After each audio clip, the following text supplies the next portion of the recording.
Dipersembahkan oleh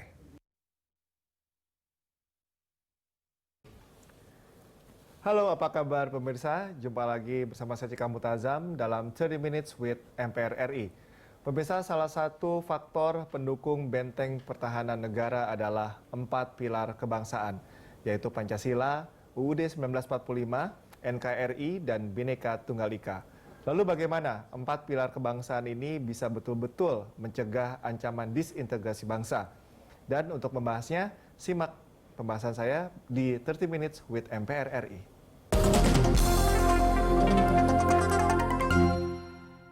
dipersembahkan oleh Dan untuk membahasnya bersama saya saat ini sudah ada Wakil Ketua MPR RI, Fadel Muhammad. Pak Fadel, Alhamdulillah. apa kabar Pak Fadel? Sehat, Sehat, baik, alhamdulillah.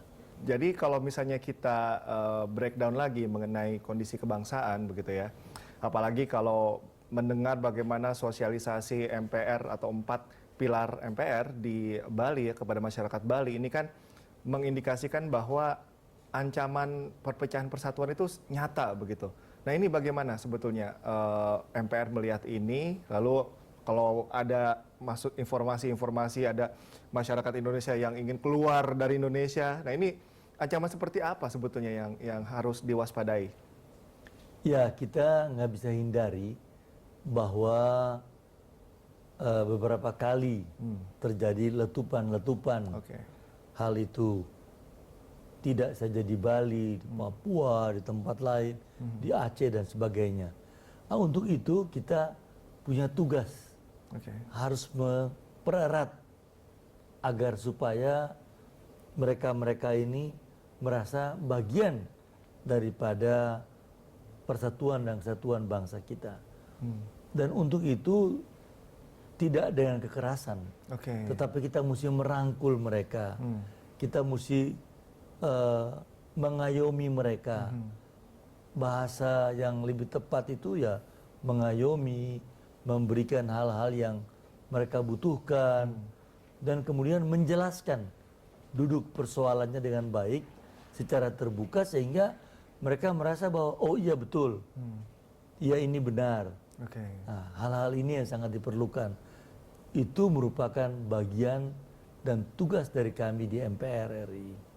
Nah, kalau kita bicara individu, ini kan berbeda-beda begitu ya. Nah, bagaimana MPR sendiri melihat perbedaan tiap individu ini? Karena ada orang yang gampang teredukasi, ada orang yang mungkin dia gampang terprovokasi. Ini bagaimana menghadapinya, Pak Fadel? Ya tentunya kita harus tahu bahwa kelompok masyarakat yang seperti ini begini caranya. Kelompok masyarakat yang berpendidikan tinggi lebih gampang. Yang menengah, yang bawah ini yang sulit. Atau dia fanatik kepada sesuatu aliran atau sesuatu yang membuat kita harus lebih hati-hati. Sensitivitasnya tuh ada hal ini. Maka kita berusaha agar supaya kita tidak terprovokasi atau tidak terjebak kepada hal-hal tersebut. Oke, kalau saya sambungkan dengan apa yang terjadi akhir-akhir ini, di mana saat ini kita tahu bahwa di tengah pandemi dinamika politik, sosial juga tengah meningkat. MPR sendiri bagaimana menyikapinya? Ya kita sangat prihatin karena di tengah-tengah pandemi corona COVID-19 ini yang kita sedang hadapi, kita juga ada bermacam-macam masalah.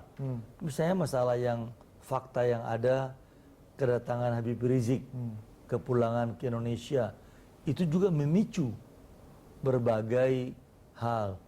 Sehingga kami dari MPR berusaha untuk menenangkan semua pihak, berbicara dengan pihak pemerintah daerah, polisi dan sebagainya agar supaya kita tidak membuat keributan lebih besar. Karena kita tidak bisa hindari ada kelompok-kelompok masyarakat yang memang kecintaannya terhadap sesuatu hal yang kadang-kadang kelompok yang lain anggap berlebihan. Padahal mereka merasa bahwa itu hal yang biasa. Nah, hal-hal seperti beginilah kita minta kepada mereka agar supaya tenang, tidak saling mengganggu satu dengan yang lain. Oke. Nah, memang fungsinya ketika ada penengah dan menenangkan situasi, ini bisa diminimalisir ya ketegangan-ketegangan itu. Tapi yang perlu diperhatikan juga Pak Fadel, selain juga dinamika sosial dan politik yang saat ini terjadi, Desember juga kita menghadapi pilkada serentak. Wah, betul. Masih di tengah pandemi juga, dan ini dan jangan sampai riak-riak yang terjadi sekarang itu bermunculan lagi di Desember begitu di pilkada. Bagaimana MPR melihat ini, antisipasinya seperti apa, Pak Fadel? Kami sudah mengadakan beberapa rangkaian rapat-rapat untuk melihat hal ini. Kebetulan di MPR ini kan terdiri daripada semua partai-partai yang lolos threshold di DPR. Jadi semua partai-partai ada. Kita bilang sama mereka bagaimana agar supaya pertama, tidak melanggar protokol kesehatan. Yang kedua, kita minta agar tidak terprovokasi karena sesuatu isu-isu. Yang ketiga, yang sangat penting adalah harus menjaga persatuan dan kesatuan. Jadi jangan karena perbedaan partai, perbedaan sesuatu terus membuat keributan. Tapi saya mendengar laporan dari teman-teman juga dari Kementerian Dalam Negeri, sampai hari ini semua berjalan dengan baik. Ada beberapa tempat yang sedikit keributan-keributan, tetapi terus dijaga, dan pihak kepolisian itu bekerja sangat profesional. Jadi saya kira Kementerian Dalam Negeri, kepolisian itu menurut laporan ke kami itu cukup profesional penanganannya. Saya akan membahas lagi banyak hal dengan Pak Fadel, tapi di segmen selanjutnya Pak Fadel dan pemirsa tetaplah bersama kami di 30 Minutes with MPR RI. Dipersembahkan oleh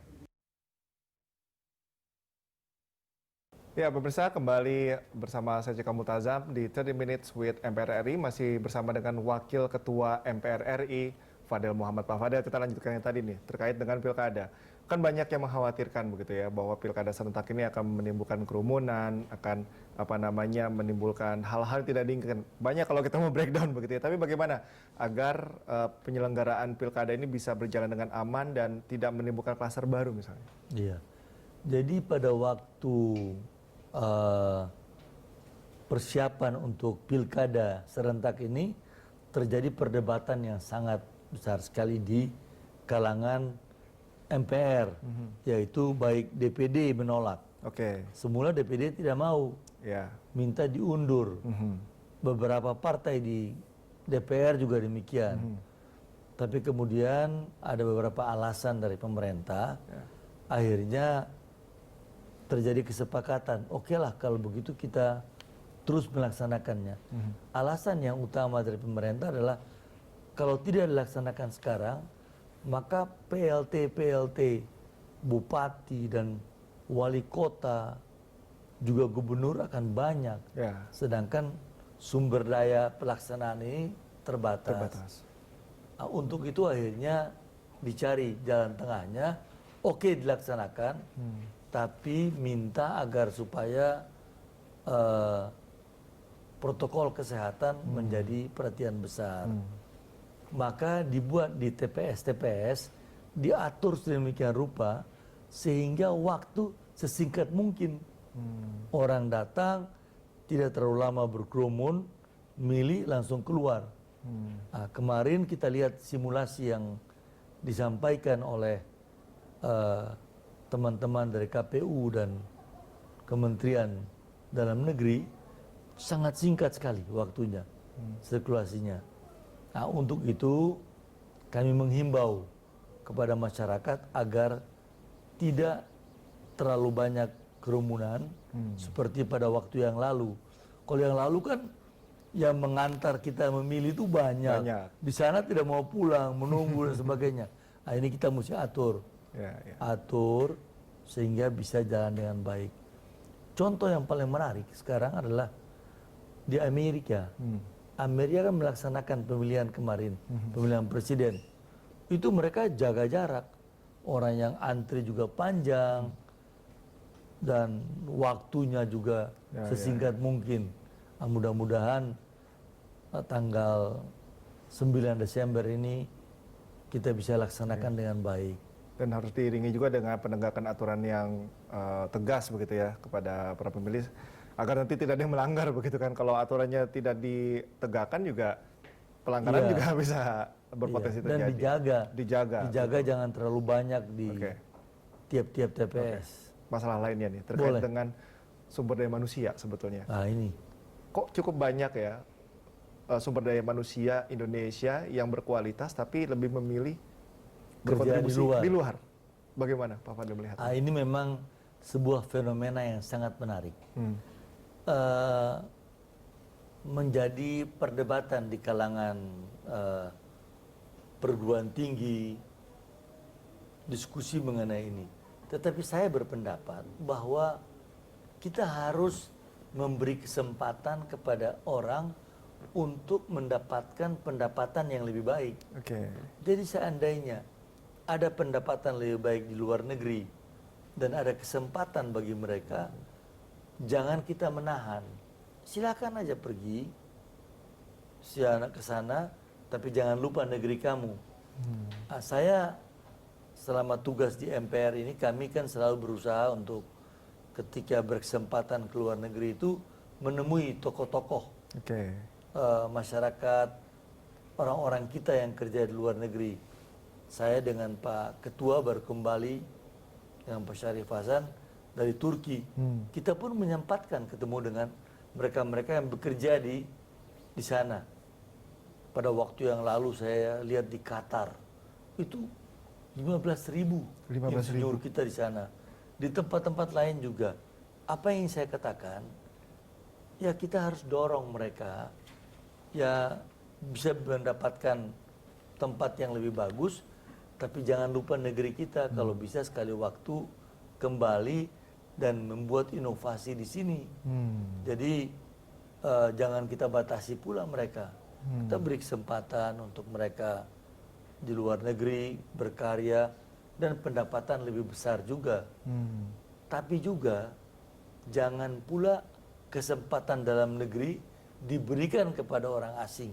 Nah, ini fenomena yang harus kita jaga. Ada kesempatan-kesempatan di sini yang banyak, kalau bisa mengutamakan juga orang Indonesia.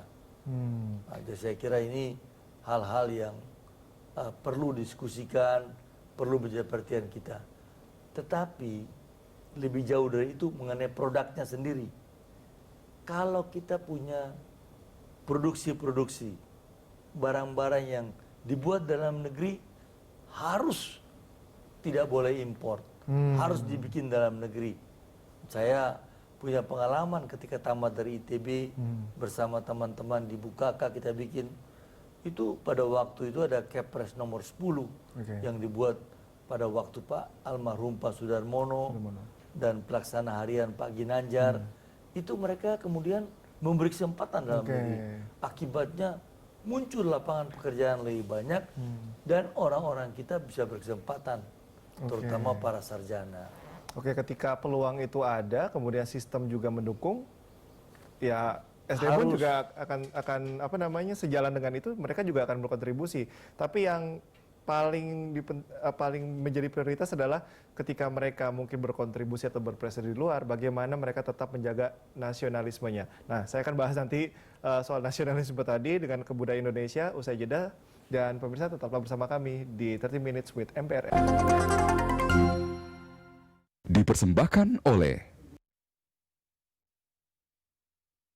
Pemirsa, kembali bersama saya di 30 Minutes with MPR RI. Kita akan melanjutkan perbincangan bersama dengan Wakil Ketua MPR RI, Fadel Muhammad. Pak Fadel, kita melanjutkan yang tadi nih. Bagaimana, mungkin begini, Jadi kita bicara perbedaan antara masyarakat pedesaan dan perkotaan. Kalau pedesaan sepertinya warisan nenek moyang kita tuh masih terjaga dengan baik gitu ya. Filosofi keindonesiaannya tuh masih terjaga begitu. Tapi berbeda dengan masyarakat urban di perkotaan dan mereka pun yang masih memiliki kesempatan lebih besar untuk mengenyam pendidikan lebih tinggi.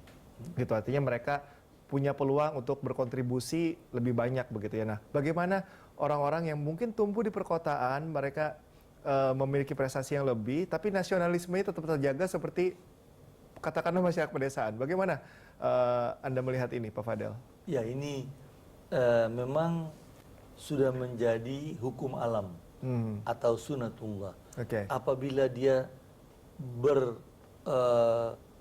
pada tempat yang lebih katakan perkotaan, maka kecenderungan individualisme makin tinggi. Makin tinggi. Beda dengan kita di desa, lebih gotong royong, bekerja bersama-sama dan sebagainya. Tapi ketika dia sampai ke kota, berubah karena situasi dan suasananya. Menjaga hal ini, tentunya inilah salah satu tugas dari MPR, agar supaya 4 pilar ini tetap ada. Untuk itu memang kita harus sampai ke tingkat bagaimana implementasinya. Mungkin di tingkat RW, tingkat-tingkat RT, RW, ini mesti ada ini perasaan-perasaan seperti begini. Di masjid, di komunitas, yang harus dibina terus. Jangan lepas begitu aja gitu. Ya artinya bagaimana menerjemahkan 4 pilar kebangsaan ini tidak hanya sekedar naratif tapi lebih aplikatif bagaimana? Yes, betul. Itu mungkin di tempat-tempat paguyuban, tempat-tempat berkumpul pada komunitas kecil, itu mesti ada gitu. Di MPR kami ada program-program seperti begitu. Ketemu tokoh misalnya, sosialisasi 4 pilar, ada seminar-seminar kebangsaan. Tetapi ini mungkin kita harus buat di tingkat sampai ke tingkat RW ataupun ke lembaga-lembaga kemasyarakatan, mungkin di masjid, di gereja, di tempat-tempat orang berkumpul ya. Ini mesti lebih banyak. Sehingga sekarang para pimpinan MPR itu berusaha sampai ke komunitas motor, mobil, komunitas, kita tuh berusaha terus untuk menjelaskan mengenai hal ini.